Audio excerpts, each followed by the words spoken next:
You're like a camel. The soda buffalo. That's right. The what?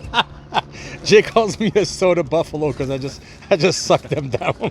You do? Yeah, he always makes fun when we go out to eat and stuff.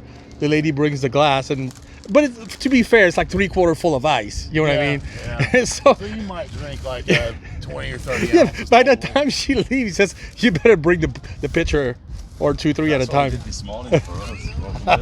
Oh yeah, every time I've been out to eat with him, like usually before we even give our order, they've been around twice refilling whatever he's drinking. I mean, I drink a good amount of water, but not like that. So he is a camel.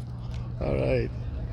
Yeah, I mean, if we watch his sodium in his water, we could pull him down and harden him up probably 10 to 12 pounds in a couple of days. Look at this. Nice. Justin, Steve, This is Joe and this is Dave. Nice to meet you. Nice to meet you. All right, let's do this.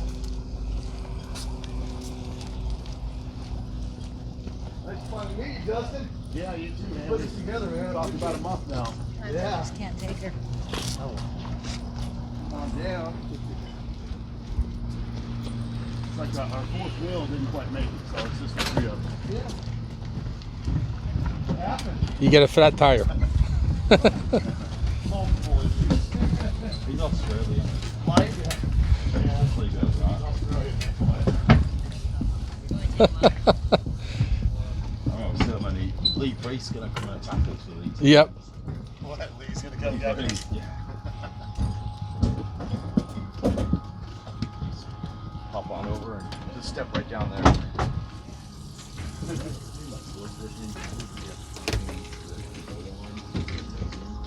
Like over on the North Atlantic coast. Full day, right? Yeah. You're out at 6 in the morning then. Well, they do really well at nighttime with them. Like you want to leave the docks at around 5 p.m. or something. You gotta go out like 40 to 60 miles off Oh, sure, yeah. And you'll have a setup like this, so you can come in and sleep on. Just nighttime is when they target them more so. Are we gonna catch the protein for tonight's dinner? Oh yeah, hopefully. I don't know if we'll be cooking it tonight, but maybe we'll cook it tomorrow. You got a grill? I'm going to be eating the mackerel bait. Yeah, he's gonna eat all the bait. He likes mackerel. You don't get it much over here. I love mackerel. Awesome. You would love the king mackerels that we catch off. I mean, I don't know if they have them around here or not. I assume they do, but back in Jacksonville we get them. You can get them a lot down south where they're actually biting right now. A few of my friends are catching them. Smoked mackerel. Smoked mackerel. Smoked mackerel is good. Mm-hmm. They actually make a fish dip out of it. Have you ever had that? Yeah, pate. it's fucking good. Oh, I love it. Smoked salmon pate and the mackerel pate. I want one. You're gonna make us hungry, Joe. Stop talking about food.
them up.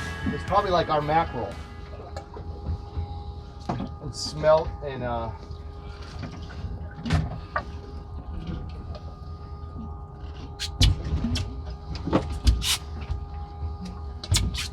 Joe's still eating. Yeah. He's hungry. What's the depth out here? about 100. We're about a mile and a half out. Yeah. That's where the bigger halibut are. I've never had one of those, so that'd be an interesting. I'd like to eat one. Like I said, I've never eaten them. I always see them in the store, and I guess I'm too much of a man. I'm a tight ass because back home they're Box. running like $30 a pound. I'm like, I'll go with my cod or something like that. Yeah, it's gonna be gone and I'll wolf it down anyways. Yeah, with the rate that I go through it, I mean, Jesus, I'm spending $100 a day on halibut if I wanted to eat that. This one's good.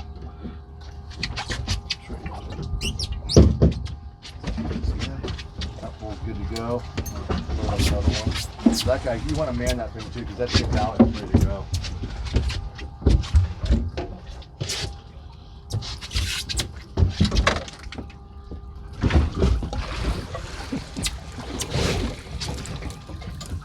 Dude, this is like my yoga therapy, being on the water, man. It's like, Yeah, it's great. yeah, being out here, it's like I don't fuck with my cell phone. I don't answer it. If it's a life or death situation, guess what? I ain't getting back anyway, so whatever. I don't worry about it. This is like my peace time. Yeah, it's nice. Yeah, you just kind of let your worries kind of go away. Everybody has their own outlets in life of what they like to do and relaxes them.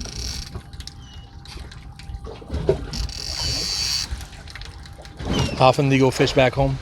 As often as I can, as often as my schedule will allow. I go with Dad. I don't. Sometimes I go by myself. Me and Dad will go. Me and friends will go. But this year I'm gonna make it a point to take more me time and do some shit that I want to do.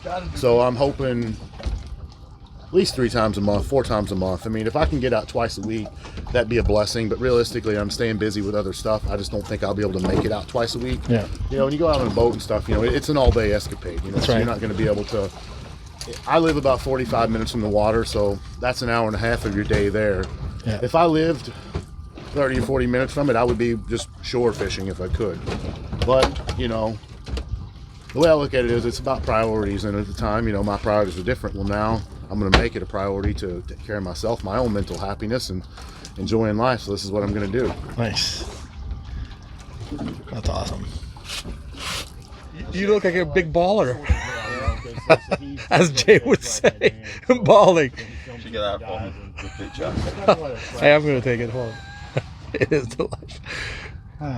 To all my friends back in England who are due to have a snowstorm, I'm sorry. No, you're not.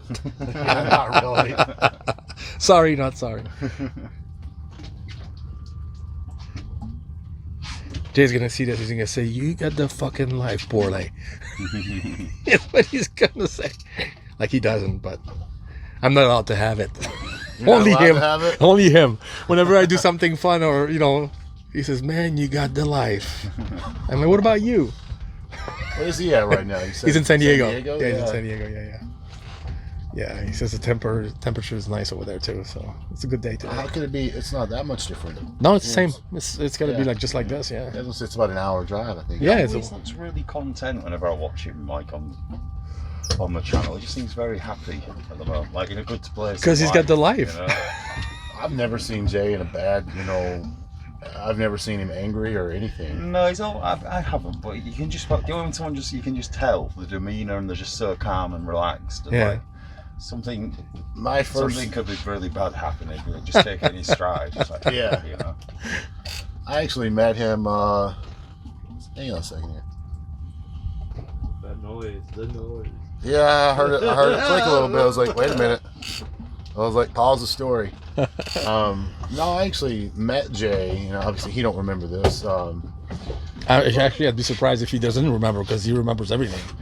It was back in 2008. I did the Natural Ohio Dave Lieberman show. Oh, jeez. And Dave usually always brings in Mr. Olympia to that show. Hey, I guest posed there, but I wasn't Mr. Olympia. Jay was guest posing It was 2008. And I knew that he probably gets hounded everywhere he goes. People stopping him, talking to him and shit. And I opened the elevator. I was going downstairs to like check-ins and registrations. I opened the elevator and there's nobody in the elevator but him. And I seen him and I'm like, oh, he's probably like, I was a kid, you know, I was 19. I just kind of dropped my head. I was like, I'm a little bit starstruck, but I didn't want to say anything to him. I was like, he's probably been fucking wore out with people all day. And he actually started a conversation with me.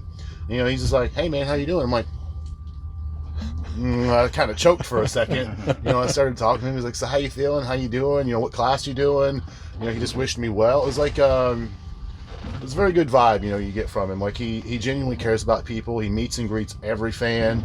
Just an all-around good guy. He's good for the sport. I mean, that's why he's probably going to go down as the best ambassador of all time. Did you win at that show? How did you do? I won the team division. Nice. I got third in the juniors behind two guys today. One of them I'm sure everyone would recognize is Artie Caldwell. Artie won the Team Universe, I think it was 2014. He won the overall there as a middleweight. He turned pro in bodybuilding. He went on to do Classic Physique after that, and he's been to the Olympian Classic Physique, so that was RD. He got second. And then the guy who actually won the junior division was Jason Janov. Oh, okay. Does that name ring a bell to you? Sounds familiar. Jason was one of the most shredded natural bodybuilders I've ever seen. You know, back then, you know, I saw him, and I'm like, my first initial thoughts was, he's not fucking natural.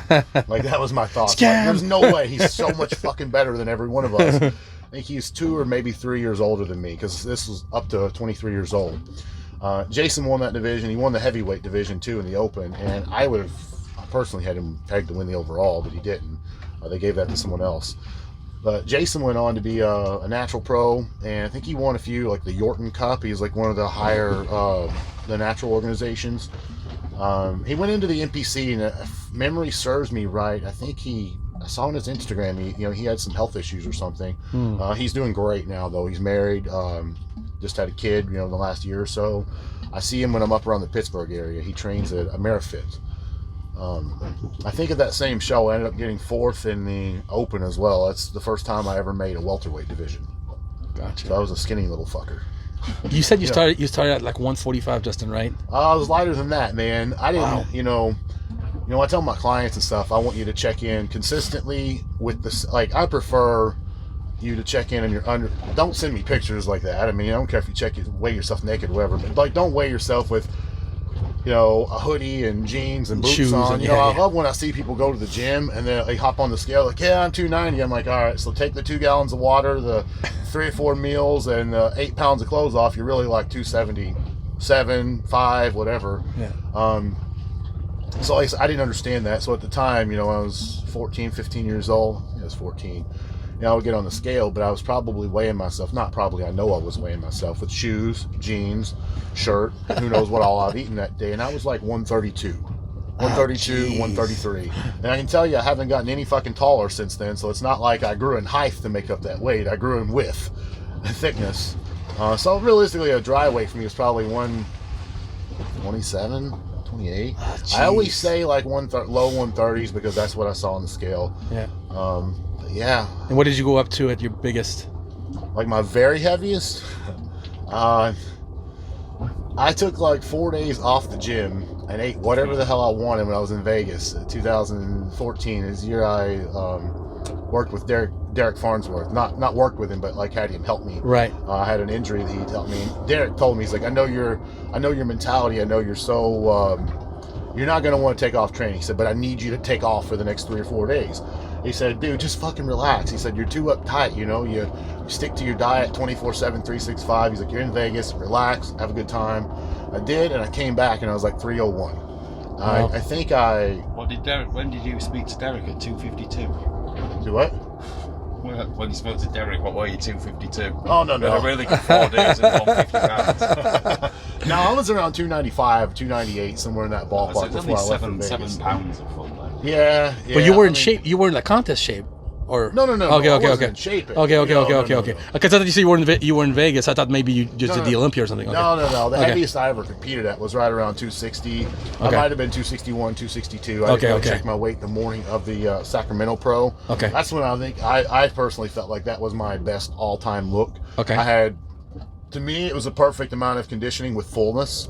You know, most of my shows, I genuinely felt like I was flat at. I don't feel like I ever peaked properly. I know a lot of people might argue that. And like, oh, no, you were full. But what you don't see is what I would see a week out or sometimes a week after the show. Right. You know, I never was a guy to post pictures. I was especially not going to be that guy who would post pictures and be like, oh, yeah, here I am now. I fucked up No. You know, if I fuck up my peak, I swallow my pride and I go on. I'm not going to make excuses about it. Yeah. You know, I hate when people want to blame their coach or blame themselves, whatever. It's like, it is what it is, man. Listen, I think that show, I wasn't intending to do that show, and I completely fucking winged it, too. I remember being downstairs with Dan Decker. Oh, yeah, I know Dan. Yeah, I think Dan's from around this area. And me and him had breakfast at the host hotel, and I don't remember specifically what I had. It was like eggs. I think I had eggs, a couple of biscuits. I know I had a stack of pancakes with syrup. I had some toast and jelly. And Dan was asking me, he's like, so is this the secret? And I'm like, I don't know, man. I was like, this is a complete experimentation for me. And turns out a couple hours later, it was the best I'd ever looked. I remember eating that, and then backstage I had a large bag of Lay's barbecue potato chips. I walked on stage. I was extremely happy with myself, and that was probably the first time in my life that I looked at myself and I was like, yeah, you look okay. You look good. Like, you're good here. Like, every other time I was on stage, I'm like, you either look like a fucking runner or a beanpole, or, you know, you're not where you need to be. This time I looked and I was pretty content. This is where you insert the link for contest prep contact Justin Compton at Gmail. You get pancakes, you get eggs, biscuits, and chips. And you know what? I do that with some people. The chips is huge, man. I always used to use that on people. The potato chips? Yes, man. Potato chips, Chex Mix, stuff like that. It's very light on the stomach. It's, you know, a good amount of carbs, good amount of fats. It's got some sodium in it. Again, it's not going to bloat you or anything. I saw a guy backstage at one of the shows. I'm not going to name the show because I don't want to give him away. He was with his coach, and his coach needed to be bitch slapped for this. But, you know, he has a big gallon of water, and he's got it marked, like, you know, X, you know, like an eighth of a gallon, a fourth of a gallon, so forth. And the guy was in shape, very much in shape. And we were about 3 hours out, and we were all backstage chilling, and he whips out a big loaf of bread. I'm talking like a fucking 2-pound loaf of bread. And that would be the last option that I'm going to have you eat before you walk on stage. He eats the entire loaf. Oh, shit. I sit there, and I watched him. Me and my buddy was just like, that's a fucking... And he just kept sitting there going and going, and he drank a half a gallon of water with it. Oh, jeez. So you have a whole loaf of bread and a half a gallon of water, like, within an hour of going on stage. Like a brick in the stomach. Poor dude looked like a bag of shit on stage. Actually, one of my friends, so he's going to hear that and be like, fuck you, Justin. But I've talked about coaching him, but he does his own thing now. Still hasn't made top 5. Maybe you should hit me up.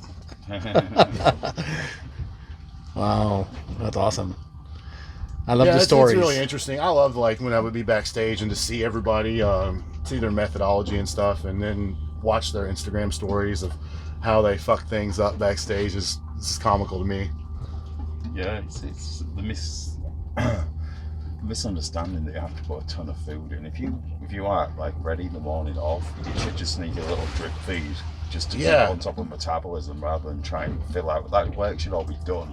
I've seen so many people just gorging the morning of, or, you know, hours of the pre-judge. So when I had that big breakfast, that was at like 8 o'clock in the morning, and we didn't compete until like 2 or 3 in the afternoon. And everything after that was, like Joe said, I was just kind of dripping food in, just kind of casually. It wasn't crazy meals, but I've seen people just almost binge eating the morning of the show. It's like, dude, if you're not full and you're not dry, pack your bags and go home. Yeah. Like, you know, you had a good trip, you had fun, but it's over. Yeah, I mean, it's just... There's no magic. Every 30 minutes or so, just have a quick check in the mirror, and it might be 2 or 3 mouthfuls of food, calorie dense, that you need, or every hour. Just keep on top of metabolism, and then make sure your fluid and your electrolytes are on point, and you aren't going to go flat. You're not doing anything. Right. The risk of eating a big meal is by far greater than the reward of maybe filling out an extra 2 or 3%. You know, most people are either going to spill over or they're going to blow their stomach out or both. And then, you know, you see that all the time with people. I was just going to ask you, how often do you think that people actually mess things up the last You know few what, hours we before the said this show? We were saying last night about people all they need to do is just wait. They just want to eat, so they'll find an excuse for a crazy peak. But it gets like the show's Saturday and Wednesday, they're depleted. They need to gradual load. They want to do something wacky and crazy. It's just no rhyme or reason. They'll try and they just want to eat. They can't wait till Sunday. Like, for the sake of 3 or 4 more days, blow your guts out after the show. I know. They just bring it forward. 3 months down the Yeah, down the and drain. he's 100% right. You know, people,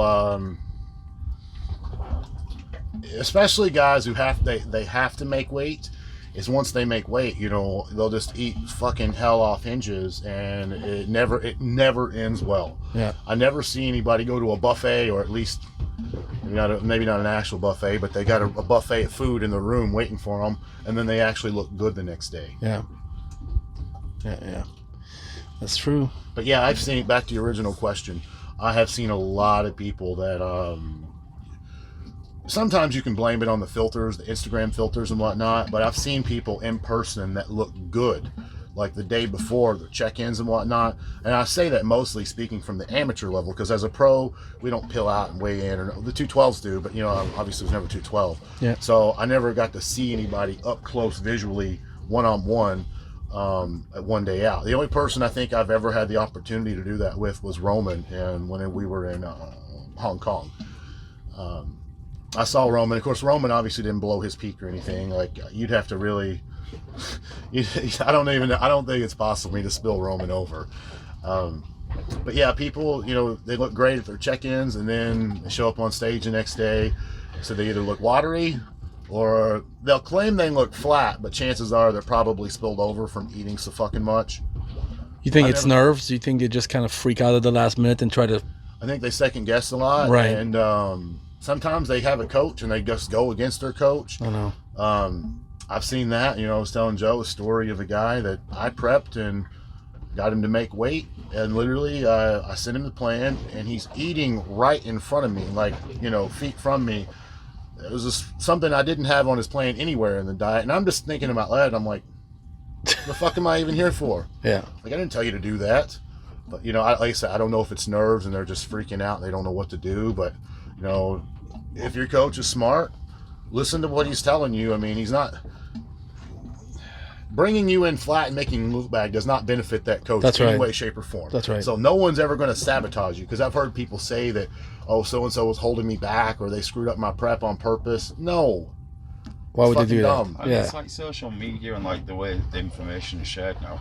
No one shares like their peak and they're like, yeah, I did 3/4 a cup of rice and 2 or 3 ounces of protein every hour. No, and a they half. share the big meals. I would take away the pancakes. I had 12,000 calories. I did the one morel. You know, it's like, but one's like 1 in a million who can maybe pull something. But that's what they hear, so they think they have to do something That's exactly similar. right. That's true. Yeah, that's a good point. they see people, and it's like with cheat meals and stuff too. I give maybe 5 or 10% of my clientele cheat meals. A lot of, not because I'm hard on them, but some of them they just simply don't need it. But the ones that do, I give them very specific instructions. You know, I'll give them leeway and to go out and have fun, but normally I'll put a caloric restriction on it. Like, dude, I mean, if you've been in the game long enough, you can look at a meal and tell, hey, this is going to be ballpark 500, 800 calories, 1,000, 1,500 calories.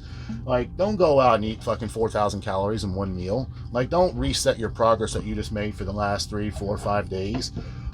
You see, but the thing is, they'll see so-and-so's doing it, so therefore they think they can do it, or that's what they should be doing. They find someone who's better than them, and this is what they're doing, so they want to copy that. That's right. Same thing goes for the peak week. You know, they see what so-and-so's eating, burger and fries, or pancakes, or whatever the hell the case might be, pizza, sushi, and they want to do it, and it's not in their best interest to do it. They don't understand that. The other thing is psychologically, And that goes all the way from like the amateur level to like the top pros I've seen make that mistake. Yeah. psychologically it works with a lot of people. who have eating disorders because No bites at all. that type of prep every week, they want that cheat meal and they get a taste for something. Yeah.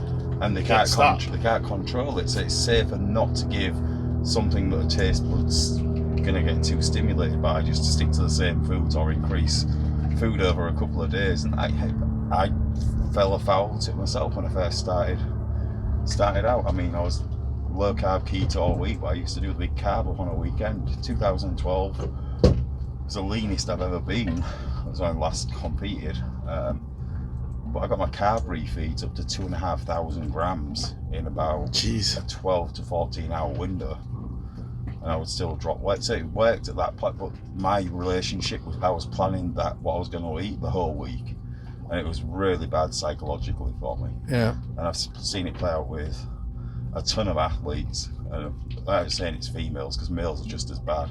Yeah. I had one men's physique guy that I worked with a few years ago, and he had awful bulimia. And it's like, that's often a catalyst, is doing a bodybuilding diet and then having those cheats which are completely off menu. Yeah. Yeah, I would agree with you. I used to, like, say when I first got into coaching other people and seeing how they work, I used to be the guy that was like, I don't want to fucking coach women. Women are uncoachable. You know, women's the ones going to go out and eat and cheat and do all this stuff. It's actually, from my experience, it's the opposite. Like, I would rather take women on as to take men on, because the vast majority of the people that I know is not following their plan or that does have eating disorders is probably men, more so than women. But let's see, what was it you just touched on? The psychological. Yeah, the psychological aspect of it. You know, people don't know.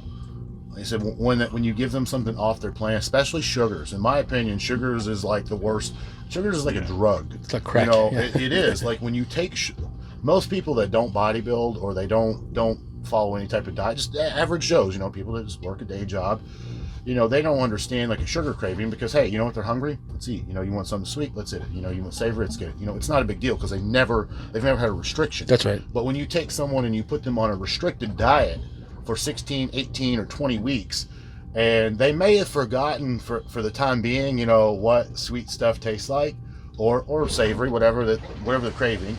And then when they first have that, they get a good bite of it, and it's just like, holy shit. And the next thing you know, usually you'll have that one meal and you look better, right? Yeah. You know, you fill out a little bit.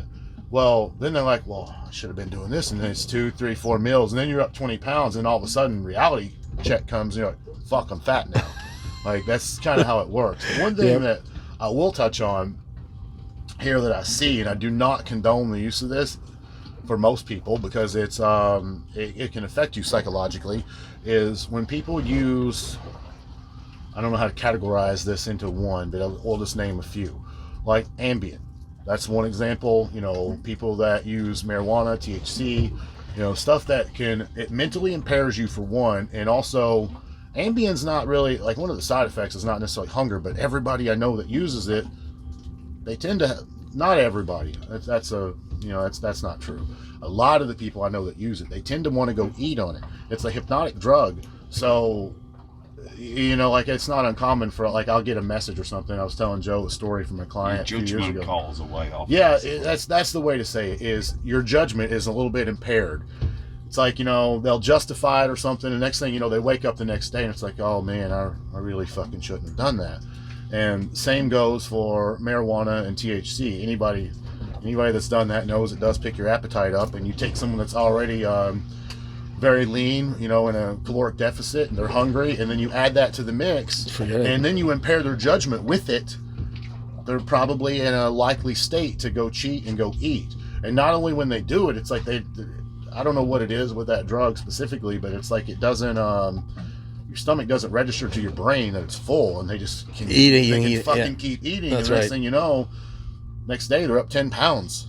Yeah. It's crazy. So that's the same with sweeteners as well, like all the Walden Farms and just like the sucralose and things like that. Once you get a taste for it, you can get an insulin response just from the taste, a cephalic response, and that'll give you a big shunt of insulin, and then your blood glucose starts to play the roller coaster, and before you know it, you're back, like, in that up and down state and craving, and then feeding an addiction. That's why a lot of the diets work that we're hearing about now, like the carnivore diet. You do that, like it's just meat only, or you do even just like chicken and rice or something really basic. It's like after 3, 4, 5 days, your taste buds actually change, and you lose the craving for anything sweet because you kind of forget what it tastes like. Yeah. And if you want, so it can work both ways. If you want to gain weight, and I think we did it in the first video that we shot together. Mm-hmm. Just add like 10 grams of simple carbs, something sweet tasting to your starch meals. That's right. Proteins, to develop the appetite. You'll be hungrier quicker. Yeah. So it's a double-edged sword. Yeah. Good talk. Good talk. Yeah. All right. You touched on something there. You think how to put this into it? It's like what I was saying when I use the term sugar is kind of like a drug.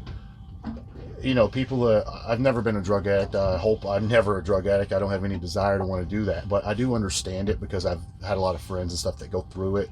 I've had clients and stuff go through it. So the addiction and the withdrawal to it, I'm not trying to talk about drugs. I'm actually going to turn this into food.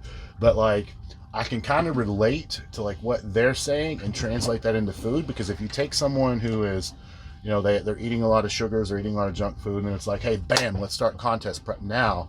And you know, they say they haven't been on any type of plan whatsoever, and they hop straight into prep. Those first 3-5 days, sometimes maybe a week, I'll say it for myself. You know, I remember the first show that I did.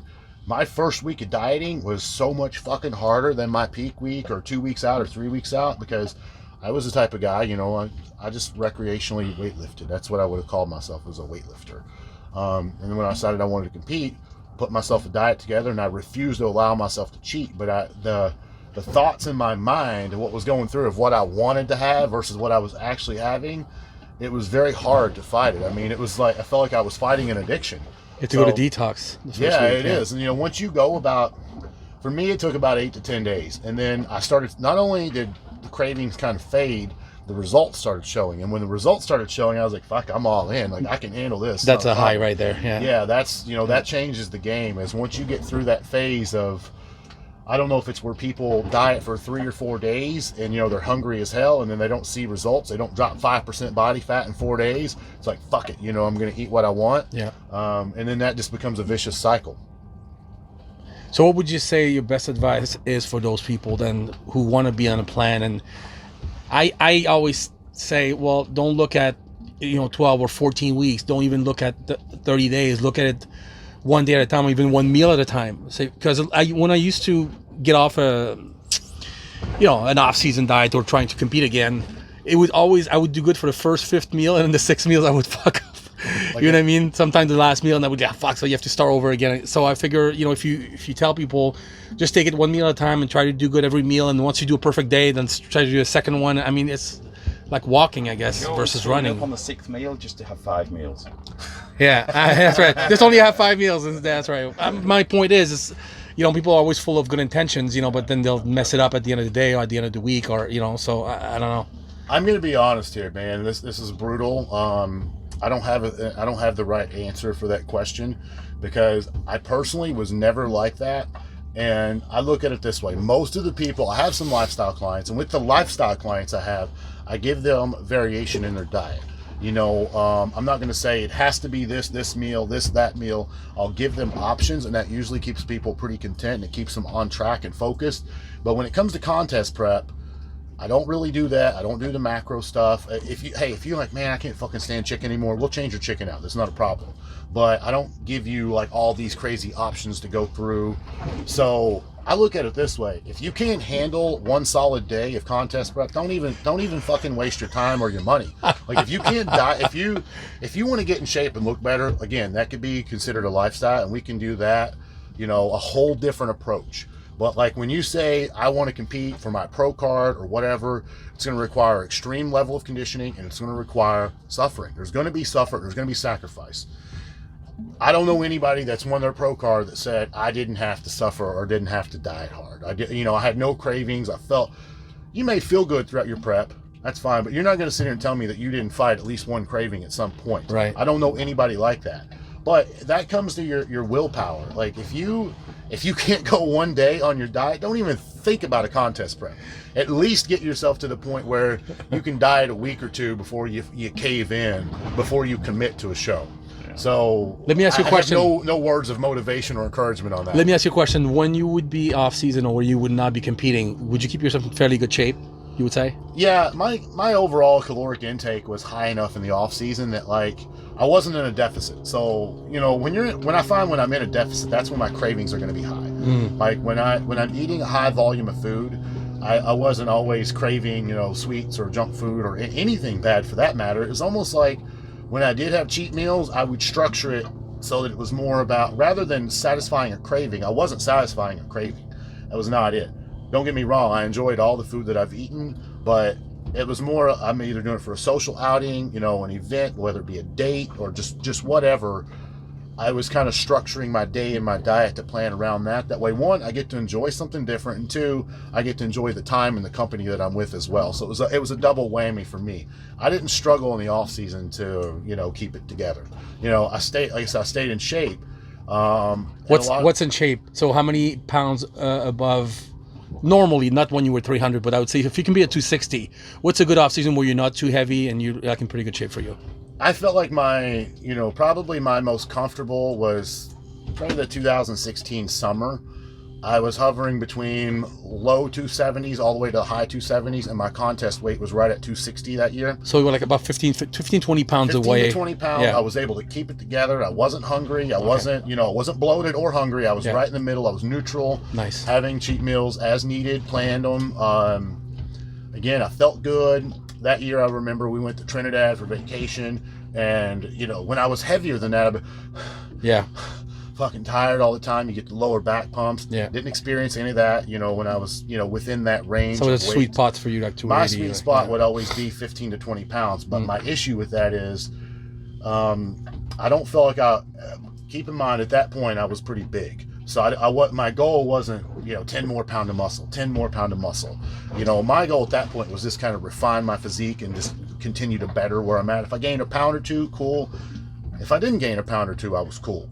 I wasn't too concerned about it. But for me to actually push that limit and push that threshold to put on 10 pound of muscle a year, unfortunately, I had to get a little heavier than that. Like, you know, like I turned pro at 224 pounds. And I think that following off season, I went up to like 268, 270. But I showed up 10 pounds heavier almost on stage. Yeah. So I was able to make the progressions, and for a lot of people, that's the case. You know, they have to get a little bit out of shape. Now, by out of shape, it doesn't mean turn into a fat ass, but, you know, you're going to have to hold a little extra water and maybe a little extra cushion than what you would like to. Yeah. Trust me, I didn't like it. I didn't like it at all, but, you know, I knew what needed to be done for the process to but that's my point, and I'm glad you bring this up, because I'll bring up my good friend Jose Raymond here. Okay, when he's not competing, go away. He says he's on a seafood diet. Whatever he sees, he eats. Yeah. Well, we're trying to do that now. We'll catch it. Dude, Jose, he's a freak, because he transforms fast. The day he starts his diet, it's like a switch, he says, and you flip on that switch, and that's it. There's no more cheating. There's no more. I don't know how he does it, and that's kind of why I'm bringing this up, because I could never do that. Like overnight, just like that, it's just, you have to be so mentally strong, I feel. I think flipping the switch is not difficult. I think the hardest part is getting out of shape. That's always been my hardest point. Letting it go after you've been in shape. I mean, if you're out of shape, getting in shape, it's just like, yeah, I'm ready, let's go. Really? I was kind of the same way. Like, I remember, I would always go out and have a meal Saturday night, probably have a Sunday, relatively free day, but by Monday, you know, I'd have people like, hey man, you're not dieting anymore. I'm like, yeah, I am, and we're getting ready for next year's shows. Like, I did not want to get out of shape. It mentally, when I started to see the scale rise faster than what I would like, I was, I didn't necessarily scale back, but I'm not going to lie and sit here and say that I was cool with it. You know, my mentality would change, and sometimes it would bother me. Yeah. You know, you put 10, 12 weeks worth of dieting, you know, sometimes more, sometimes less. I would always think, like, you know, when people won't think about cheat foods and stuff, like, if I didn't have it as part of my scheduled plan, I didn't do it. Because I can only sit there and look at that burger and think, yeah, I did an hour on the stepper. it ain't worth that burger. Fuck that. No, like I despise that type of cardio. I couldn't stand it. Yeah. So for me, I'm thinking all this hard work and this time that I put into it, I just can't Destroy give it up it. that fast, Yeah, you yeah, know. yeah. But you know, as far as flipping the switch, so I wasn't one of those guys that free loafed and ate everything just because I could. So for me, flipping that switch was not quite the same. It wasn't a night and day or such a drastic. I think it's better. But when I started contest prep, it was like, all right, no more artificial sweeteners. That was my biggest cut, you know, getting rid of that. I'm going to throw Justin under the bus here, so sorry, Justin. So I had a few cheat meals and like in his off season and whatever, you know, blah blah blah. I'm at an event with Justin. It's off season. We're in Steers. Where is that? What? It was North Carolina. North Carolina or South Carolina. Yeah. So this guy has all his meals packed and stuff. It's time for him to eat, and he's like, okay, and he's like, I'm gonna name the company. He's like, oh man. He gets his scales out. I'm like, you got your meals, Justin? I'm like, what's with the scales? He goes, this company always is way off with the weights of the food. I'm like, that sounds like a full-time bodybuilder right there. I'm like, whoa, okay, man. I'm like, whatever works for you. And Frank, who was with me, he looks at me and goes, is he prepping? I'm like, this is Justin. He's like the modern day Dorian. I'm like, just watch him. So he gets his scales out. It was fish you were having. Not that I was like taking that much notice. I can remember exactly what you were having. And he gets it out and he's like, slams it down. See? 7.9 ounces. I'm meant to have 8. It was a little less than that. It was meant to be 8, dude. It was 0.1 of an ounce out. Was it? And you lost it. I was like, dude. I'm like, and Frank just looked at me and I was like, hey, that's why he's that good. You know? That's right. Exactly. That was Justin's off-season mentality. So. That particular day, that was not a day that I was having a cheat meal. So that means if it wasn't a cheat meal, it was to the T. Yeah. Whatever it was, that's what it was, and that's what it had to be. And if it wasn't, you saw a very grumpy version of me. There you go. That's how you get good.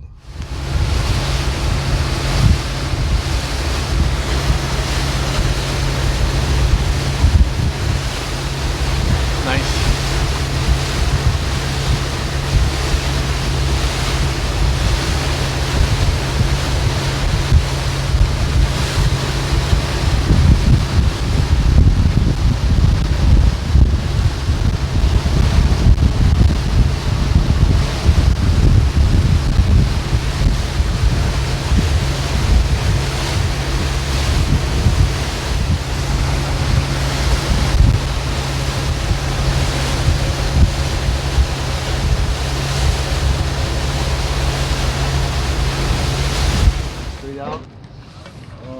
Yeah, straight back.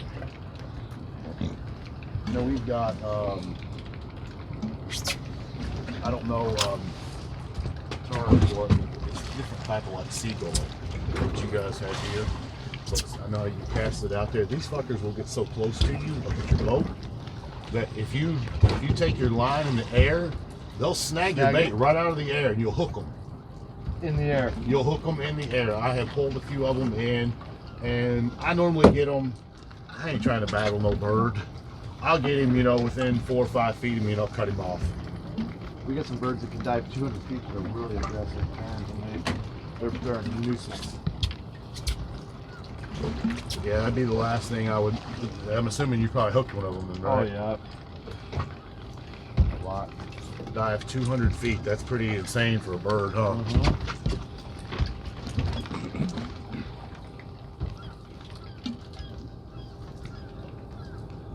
Come on, fish. You see you're over top of a reef right now. Yeah, it's a good spot. It's not right on a reef, but the way the structure is, there's a reef right there. They like this is a good. It's just produced a lot of fish for them. It's not overfished. It's way away from where the cattle boats go out in front, so there's not a lot of pressure here.